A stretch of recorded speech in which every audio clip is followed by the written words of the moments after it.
हाँ तो नमस्कार दोस्तों आज की इस वीडियो में हम बात करने वाले हैं क्लास 6। ठीक ना। और विषय है इतिहास यानी कि हिस्ट्री। अध्याय हमारा 9। ठीक। और पाठ का नाम है प्राचीन भारतीय इतिहास। सॉरी, अध्याय यहाँ पे हमारा 10 होना चाहिए था, हम 9 लिख दिए हैं, गलत हो गया है। तो चैप्टर नंबर है 10, प्राचीन भारतीय साम्राज्य। ठीक। तो देखिए इस चैप्टर में आपको क्या क्या पढ़ना है, और यह बहुत इंपॉर्टेंट चैप्टर है। चाहे आप किसी भी स्टेट सिविल सर्विस की तैयारी कर रहे हो, चाहे आईएएस की तैयारी कर रहे हो, ठीक, चाहे आप क्लास 6 में हो, सभी के लिए मद्देनजर रखते हुए यह वीडियो तैयार किया जा रहा है। देखिए इसमें पढ़ना क्या, आपको समुद्रगुप्त के बारे में पढ़ना है, गुप्त वंश के समुद्रगुप्त और चंद्रगुप्त द्वितीय। ठीक। उसके बाद नालंदा विश्वविद्यालय के बारे में पढ़ना है। उसके बाद हर्षवर्धन जो पुष्यभूति वंश के थे उसके बारे में पढ़ना है। फिर चालुक्य वंश के बारे में पढ़ना है, विशेष रूप से पुलकेशन द्वितीय। और पल्लव वंश नरसिंह पल्लव के बारे में पढ़ना है। ठीक। तो इतने सारे लोगों के बारे में पढ़ना है इस चैप्टर में हमें। अब देखिए यहाँ पे कुछ इंपॉर्टेंट 4 को इंग्लिश वर्ड है। पहला है प्रशस्ति का, अभिलेख का, और साम्राज्य का, और शिल्पकार का। ठीक ना, आर्किटेक्ट। इन सभी का इंग्लिश वर्ड है। अब देखिए यहाँ से हमारा क्वेश्चन शुरू हो जाता है, तो ध्यान से सुनिएगा। सभी इंपॉर्टेंट क्वेश्चन है, आप चाहे भी किसी भी प्रतियोगिता परीक्षा की तैयारी कर रहे हो, ठीक ना, सारे के लिए। भारतीय इतिहास का स्वर्ण काल यानी कि सोने का युग, ठीक ना, गोल्डन एज। भारत इतिहास का स्वर्ण काल या पुनर्जागरण काल किसके समय को कहा जाता है? तो गुप्त काल के समय को कहा जाता है। ठीक। गुप्त काल जिसमें समुद्रगुप्त, चंद्रगुप्त द्वितीय, कालिदास, आर्यभट्ट ये सभी आते थे। ठीक। अगला है हमारा क्वेश्चन 2, गुप्त साम्राज्य की स्थापना किसने की? तो गुप्त साम्राज्य की स्थापना की थी श्रीगुप्त ने। ठीक। अगला है 3 नंबर क्वेश्चन, गुप्त वंश का सबसे महान राजा कौन था? तो गुप्त वंश का सबसे महान राजा था समुद्रगुप्त। ठीक ना, इसे भारत का नेपोलियन कहा जाता है, आगे हम पढ़ेंगे। चौथा हमारा क्वेश्चन क्या है, यूरोप का समुद्रगुप्त किसे कहा जाता है? तो नेपोलियन को यूरोप का समुद्रगुप्त कहा जाता है। ठीक इसी क्वेश्चन का उल्टा करके दिया गया है कि भारत का नेपोलियन किसे कहा जाता है? तो समुद्रगुप्त को भारत का नेपोलियन कहा जाता है। एकदम दोनों क्वेश्चन क्वेश्चन 4 और 5 उल्टे हैं एक दूसरे के। ठीक, एक दूसरे के विपरीत है। छठा नंबर क्वेश्चन देखिए, हरि सेन एक राइटर थे, लेखक थे, के द्वारा लिखी गई पुस्तक प्रयाग प्रशस्ति, इन्होंने एक पुस्तक लिखी थी जिसका नाम है प्रयाग प्रशस्ति, से किस राजा के बारे में जानकारी मिलती है? तो ये जो लेखक पुस्तक लिखे थे उससे हमें समुद्रगुप्त के बारे में जानकारी मिलते हैं। ठीक। जो गुप्त वंश का सबसे महान सम्राट था समुद्रगुप्त। समुद्रगुप्त का बेटा चंद्रगुप्त द्वितीय, समुद्रगुप्त का बेटा कौन था? चंद्रगुप्त द्वितीय को किसकी उपाधि धारण की? उसने विक्रमादित्य की उपाधि भी धारण की थी, इसलिए इसे चंद्रगुप्त विक्रमादित्य भी कहा जाता है, समुद्रगुप्त के बेटे को। ठीक। और इसी के नाम पर विक्रम संवत भी स्थापना किया गया था, जो नेपाल देश का राष्ट्रीय संवत है। जानकारी के लिए बता दिया। 8 नंबर क्वेश्चन क्या है, महासंस्कृत कवि कालिदास, कालिदास का आप नाम सुने होंगे, किस गुप्त वंशीय राजा के दरबारी कवि थे? दरबारी मतलब कि उनके दरबार में रहते थे, एक मंत्री की तरह। तो किसके दरबार में थे? चंद्रगुप्त द्वितीय, समुद्रगुप्त का बेटा जो था चंद्रगुप्त द्वितीय या चंद्रगुप्त विक्रमादित्य, उसी के दरबार में रहते थे, उसी के राजा के दरबार में ये काम करते थे कालिदास। ठीक। उनके राजकीय राइटर थे, पोइट थे, राजकीय कवि।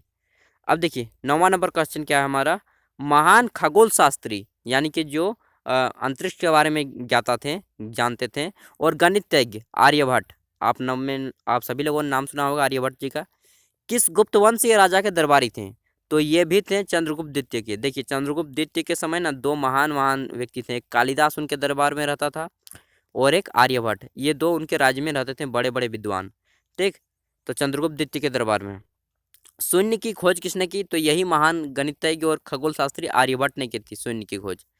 अगला क्वेश्चन देखिए 11 नंबर, बिहार के राजगीर में स्थित नालंदा विश्वविद्यालय की स्थापना किस गुप्तवंशीय राजा द्वारा किया गया है? तो कुमार गुप्त द्वारा किया गया है।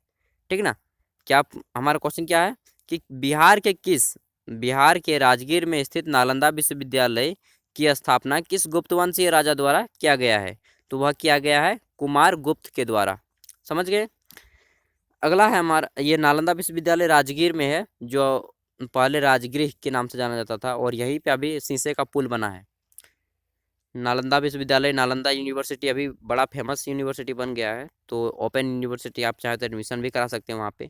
क्वेश्चन क्या है हमारा, महाराजा महान राजा हर्षवर्धन किस वंश के राजा थे? तो पुष्यभूति वंश के राजा थे हर्षवर्धन जी।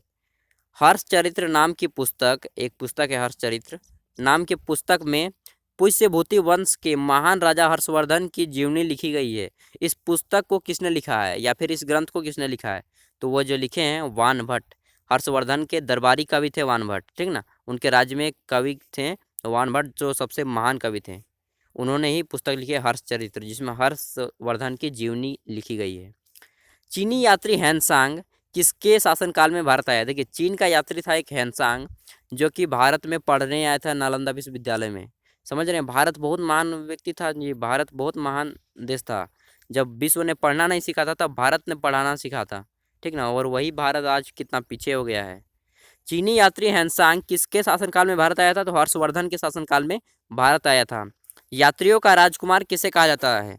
तो यात्रियों का राजकुमार हैंसांग को ही कहा जाता है, वही चीनी यात्री को। और यह भारत में 15 साल रहा था, नालंदा विश्वविद्यालय में पढ़ने आया था, चीन का रहने वाला था, नालंदा विश्वविद्यालय में पढ़ने आया था। और हर्षवर्धन के बारे में एक किताब भी लिखी है, उस किताब का नाम है सी यू की। किताब का नाम क्या है? सी यू की, चीनी भाषा में है। अब देखिए भारत में सर्वप्रथम कुंभ मेला, जो कुंभ मेला अभी 4 जगहों पे लगता है, एक हरिद्वार हो गया, एक उज्जैन हो गया, एक मध्य प्रदेश में हो गया, ठीक ना, और एक हो गया हमारा इलाहाबाद, इलाहाबाद का प्रयागराज। तो इसी कुंभ मेले की शुरुआत की थी हर्षवर्धन, राजा हर्षवर्धन ने इलाहाबाद में लगाया था, जो कि उत्तर प्रदेश का एरिया है, ठीक ना। अब देखिए 17 नंबर क्वेश्चन, पुष्यभूति वंश के राजा हर्षवर्धन तथा चालुक्य वंश के राजा, पुष्यभूति वंश का राजा कौन था? हर्षवर्धन। और चालुक्य वंश का राजा था पुलकेशिन द्वितीय। इन दोनों के बीच में नर्मदा नदी के तट पर युद्ध हुआ था मध्य प्रदेश के समीप, ठीक। नर्मदा नदी के तट पर मध्य प्रदेश के समीप एक युद्ध हुआ था, उसमें किसकी हार हुई थी? राजा हर्षवर्धन की हार हो गई थी और पुलकेशिन द्वितीय जीत गए थे, जो कि चालुक्य वंश के राजा थे, चालुक्य वंश के राजा थे, ठीक ना। हर्षवर्धन चाहता था कि हम पूरे दक्षिण भारत में कब्जा करें, लेकिन दक्षिण भारत का भी लोग कोई कच्चे खिलाड़ी नहीं थे, उन्हें भी दिखा दिया कि हम भी कोई कच्चे खिलाड़ी नहीं है भाई, टक्कर लेने आया था, उसे भी हार मिल गई, ठीक ना। तो चालुक्य वंश के राजा पुलकेशिन द्वितीय के बारे में जानकारी देने वाला एक ग्रंथ है, जिसका नाम है ऐहोल ग्रंथ, ऐहोल अभिलेख, ठीक। इसकी रचना किसने की? तो इसकी रचना की है रवि कीर्ति। रवि कीर्ति एक लेखक थे, ये पुलकेशिन द्वितीय के दरबार में, तो जिसके भी दरबार में लेखक होता था ना, उसके बारे में पूरी जीवनी लिखी जाती थी। तो ऐहोल अभिलेख किसने लिखी है? रवि कीर्ति ने। रवि कीर्ति एक लेखक थे। चालुक्य वंश जो है मुख्य रूप से यह कर्नाटक के एरिया में शासन किया करते थे। 400 से 600 ईस्वी की बात हो रही है, 400 से 600 ईस्वी की बात हो रही है पूरा पूरा पुस्तक में। चालुक्य वंश का सबसे महान राजा कौन था? तो चालुक्य वंश का जो सबसे महान राजा कहा गया वह पुलकेशिन द्वितीय। समझते हैं, सम्राट जो है हर्षवर्धन था, राजा हर्षवर्धन, उसे पराजित कर दिया था पुलकेशिन द्वितीय ने। किस चालुक्य राजा ने दक्षिण पथेश्वर, ठीक ना, दक्षिण पथ का ईश्वर, इसका संधि विच्छेद करेंगे दक्षिणा पथेश्वर का, तो दक्षिण पथ का ईश्वर किस राजा को उपाधि दी गई थी? तो पुलकेशिन द्वितीय, वही पुलकेशिन द्वितीय जो चालुक्य वंश का राजा था, ठीक, चालुक्य वंश का राजा था और हर्षवर्धन को हराया था। किस राजा ने अपनी राजधानी थानेश्वर से हटाकर कन्नौज किया था? तो थानेश्वर थी उसकी राजधानी, उसने हटाकर कन्नौज किया था, उसका नाम है हर्षवर्धन। एकदम सही हो गया। 22 नंबर क्वेश्चन, पल्लव वंश जो है, पल्लव वंश अभी जो है तमिलनाडु के एरिया में शासन किया करते थे, आज से 400 से 600 ईस्वी जब हुआ करता था, ठीक, उस समय। तो पल्लव वंश की स्थापना किसने की? सिंह विष्णु नाम का एक राजा था, उसी ने स्थापना किया था पल्लव वंश का। पल्लव वंश की राजधानी कहाँ थी? तो कांचीपुरम राजधानी थी, जो कि कृष्णा नदी के तट पर है और अभी सिल्क उत्पादन के लिए बड़ा फेमस है कांचीपुरम, और ये भी तमिलनाडु में है। कांचीपुरम का कैलाश नाथ मंदिर, ठीक, कांचीपुरम का कैलाश मंदिर तथा महाबलीपुरम का समुद्र तट मंदिर, दोनों तमिलनाडु में है, को पल्लव वंश के किस राजा द्वारा बनाया गया था? तो इन दोनों मंदिरों को, कांचीपुर का कैलाशनाथ मंदिर और महाबलीपुरम का जो है समुद्र तट मंदिर, दोनों कहाँ है? तमिलनाडु में। और इसको बनाया था नरसिंह वर्मन ने, जो कि पल्लव वंश का राजा था, नरसिंह वर्मन, ठीक, याद रखिएगा। मंदिर निर्माण में राजसी शैली, देखिए आपने नागर शैली, द्रविड़ शैली का नाम सुना होगा, लेकिन एक नई शैली है राजसी शैली, मतलब प्राचीन शैली है, लेकिन यह बहुत कम हुआ। तो क्या बता रहा है क्वेश्चन हमारा? मंदिर निर्माण में राजसी शैली का प्रयोग पल्लव वंश के किस राजा ने किया था? तो नरसिंह वर्मन, वही पल्लव वंश का राजा था, जो महाबलीपुरम का समुद्र तट मंदिर और जो है वो दोनों मंदिर का निर्माण किया था, कैलाश मंदिर, यही नरसिंह वर्मन ने राजसी शैली का आविष्कार किया था। दक्षिण भारत में किन 3 प्रकार के गांव रहते थे? देखिए दक्षिण भारत जो है ना 3 प्रकार के गांव रहते थे, विशेष रूप से जो तमिलनाडु का एरिया है उस समय में, यानी कि पल्लव वंश के एरिया में। उर उर नाम का एक गांव रहता था जिसमें किसान रहते थे। सभा नाम का एक गांव रहता था जिसमें ब्राह्मण रहते थे, केवल पंडित लोग, ब्राह्मण लोग। और नगरम नाम का एक गांव रहता था जिसमें व्यापारी रहते थे, व्यापारी धनी आदमी होते थे। तो सबसे ज़्यादा टैक्स भी इन्हीं से लिया जाता था, इन तीनों गांवों से भी टैक्स लिया जाता था, यानी कि कर। अब हमारा 27 नंबर क्वेश्चन आता है, राजसी शैली का प्रयोग किन मंदिरों के लिए किया गया है? तो सीधे मैं बता दूं कि राजसी शैली का प्रयोग जो है महाबलीपुरम का समुद्र तट मंदिर और कांचीपुरम का कैलाश मंदिर, इन दोनों के लिए ही राजसी शैली का प्रयोग किया गया है। और इसको बनवाया था नरसिंह वर्मन ने, जो कि पल्लव वंश का राजा था। ठीक। अब देखिए अभिज्ञान शाकुंतलम, आपने नाम सुना होगा अभिज्ञान शाकुंतलम की। तो यह क्या है? तो अभिज्ञान शाकुंतलम की रचना किसने की? अभिज्ञान शाकुंतलम एक संस्कृत भाषा का नाटक है जो कि लिखा गया है कालिदास के द्वारा। किसके द्वारा लिखा गया है?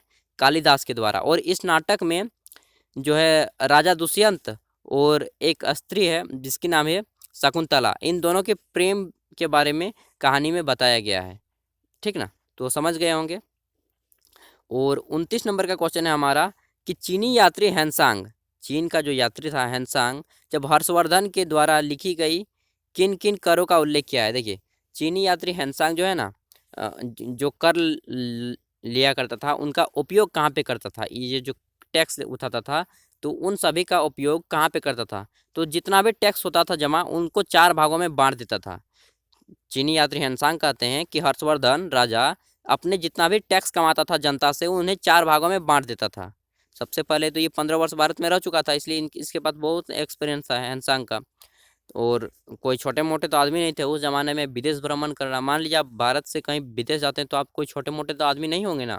विदेश केवल वही आदमी जाता है जो मेंटल रूप से काफ़ी सक्षम होता है और जिसके पास कुछ योग्यता होती है हाथ में। तो चीनी यात्री हैंसांग आया था हर्षवर्धन के शासनकाल में, तो वह बता रहा है कि 4 प्रकार का कर सभी जितना भी टैक्स उठाता था 4 भागों में बांटता था। आप इसे बढ़ा चढ़ा कर लिख सकते हैं, ठीक, जिस प्रकार मैंने लिख दिया है। पहला है राजकीय कामों में बांटता था, पहला खर्च। दूसरा काम विद्वानों को देने में बांट देता था। तीसरा खर्च करता था अधिकारी और जनता को देने के लिए। और चौथा काम करता था धार्मिक कार्यों के लिए। इन 4 खर्चों में बांट देता था हर्षवर्धन अपनी पूरी की पूरी जितना भी टैक्स कमाता था। धार्मिक खर्चों में कार्य करता था, एक चीज़ समझ लिए, और अधिकारियों के लिए और जनता के लिए, विद्वानों के लिए और राजकीय कार्यों के लिए, इन 4 भागों में बांट देता था। 30 नंबर क्वेश्चन क्या है? समुद्रगुप्त पर संक्षिप्त टिप्पणी। तो समुद्रगुप्त गुप्त वंश का महान राजा था, सबसे महान राजा था। इसे इसकी तुलना जो है नेपोलियन से की जाती है, यूरोप के नेपोलियन से की जाती है। इनके दरबार में कवि हरिसेन, सॉरी कालिदास बोल दिए, इनके दरबार में कवि हरिसेन रहते थे और इन्होंने एक पुस्तक लिखी है प्रयाग प्रशस्ति, ठीक ना, जो समुद्रगुप्त की जीवनी की तरह है। और इसका विवरण मिलता है इसी से, प्रयाग प्रशस्ति से। समुद्रगुप्त युद्ध में कभी नहीं हारे हैं, कभी नहीं हारे हैं, एक भी युद्ध नहीं हारे थे समुद्रगुप्त। युद्ध के साथ साथ राज्य ये संगीत जानते थे, समुद्रगुप्त संगीत बजाते थे, इसलिए एक सिक्के में समुद्रगुप्त को बीना बजाते हुए भी देखा गया है। नाटक करना जानते थे और तो और ये जनता प्रिय थे, न्याय प्रिय थे। इन्हीं के पुत्र का नाम था चंद्रगुप्त द्वितीय या विक्रमादित्य। तो ये समुद्रगुप्त के बारे में छोटी सी जानकारी है, 2 लाइन में 2 मार्क्स का आता होगा तो आप लिख सकते हैं। हर्षवर्धन कौन था? तो देखिए जो गुप्त वंश था समाप्त होने के बाद, गुप्त वंश समाप्त हुआ, उसके कुछ समय बाद जो उत्तर भारत में एक राज्य बना जो पुष्यभूति वंश का राज्य था, उसमें सबसे महान सम्राट जो था उसे हर्षवर्धन था। बस यही जानकारी है छोटी सी। चालुक्य कौन थे? तो देखिए जिस समय उत्तर भारत में हर्षवर्धन रहता था, यानी कि 400 से 600 ईस्वी के समय, 400 से 600 ईस्वी के समय जब उत्तर भारत में हर्षवर्धन रहता था, ठीक ना, यूपी के एरिया में, बिहार के एरिया में, बंगाल के एरिया में, इन सभी में हर्षवर्धन रहता था। उस समय जो है दक्षिण भारत यानी कि कर्नाटक, महाराष्ट्र के एरिया में ये रहते थे चालुक्य। चालुक्य रहते थे, चालुक्य वंश जिसकी जो है सबसे महान राजा था ये थे आपका पुलकेशिन द्वितीय। जिस प्रकार उत्तर भारत में हर्षवर्धन सबसे महान राजा थे, उसी प्रकार चालुक्य वंश के महान राजा थे पुलकेशिन द्वितीय, और उसी तरह पल्लव वंश भी थे, और पल्लव वंश जो है तमिलनाडु की ओर थे। तो 3 मुख्य रूप से वंश उस समय आए थे 400 से 600 ईस्वी के समय। पल्लवों की प्रशासनिक व्यवस्था कैसी थी? देखिए ये हमारा अंतिम क्वेश्चन है, पल्लवों की प्रशासनिक व्यवस्था कैसी थी? देखिए पल्लव वंश और चालुक्य वंश, एक चीज़ समझ लीजिए कि जितने भी लोग समुद्र तट के किनारे थे यानी कि दक्षिण भारत में थे, उनकी प्रशासनिक व्यवस्था की सबसे बड़ी खासियत थी कि उनके पास जो है जल सेना थी और थल सेना थी, जबकि उत्तर भारत के लोगों के पास जल सेना नहीं हुआ करते थे, क्योंकि उनके पास समुद्र ही नहीं होता था। साथ ही इनका जो है समुद्री व्यापार हुआ करता था पल्लवों का, चालुक्यों का। क्यों?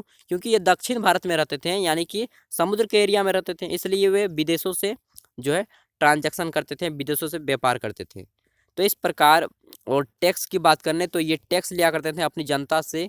जितना भी कमाया, मान लीजिए 60 रुपया कमाया तो उसका 10 रुपया ये टैक्स के रूप में लिया करते थे, यानी कि 1/6वां भाग, 6 भाग में बांट दीजिए, और जितना हो गया 1 भाग ये रख लिए, 5 भाग जनता रखेगी।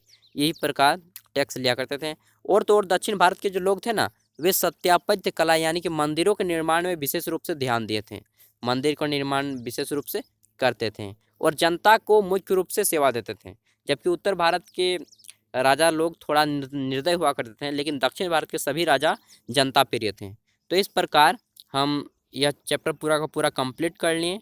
आई होप कि, उम्मीद करता हूँ कि सारा कुछ आपको समझ में आ गया होगा, और जितने भी इम्पोर्टेंट क्वेश्चन बनते थे उनसे मैं ज़्यादा ही क्वेश्चन बना के आपको दिखा रहा हूँ। तो अगर आप हमारे चैनल पर पहली बार आए तो प्लीज़ सब्सक्राइब कर लीजिएगा, बेल के आइकन को प्रेस कर दीजिएगा, और अगर कोई दोस्त ऐसे ही तैयारी कर रहा है एग्जाम की तो प्लीज़ उन तक शेयर कर दीजिएगा। पढ़िए, अपने हक के लिए लड़िए, अपने देश को आगे बढ़ाइए, लेकिन हाँ, किसी पद प्रतिष्ठा में पहुंचने के बाद रिश्वत नहीं लेने लगिएगा दोस्त, प्लीज़।